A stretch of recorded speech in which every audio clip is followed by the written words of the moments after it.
بسم اللہ الرحمن الرحیم۔ السلام علیکم۔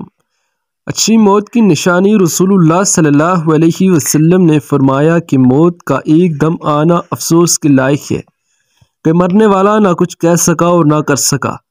آپ صلی اللہ علیہ وآلہ وسلم کے زمانے میں ایک آدمی بیٹھا ہوا ایک دم مر گیا تو کسی نے کہا کہ اچھی موت مرا ہے، نہ کوئی بیماری دیکھی اور نہ کوئی جان نکلنے کی تکلیف ہوئی۔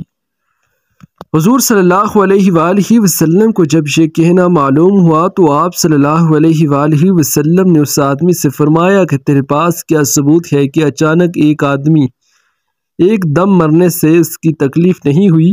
اگر اللہ تعالیٰ اس کو اس حال میں موت دیتا کہ وہ بیماری کی تکلیف اٹھاتا تو اس کے لیے سب گناہ معاف کر دیتا، اس کے سارے گناہ معاف ہو جاتے۔ تو اللہ ہم سب کو بھی اچھی موت عطا فرمائے تاکہ ایمان پر قائم اور کلمہ طیبہ نصیب فرمائے۔ آمین ثم آمین۔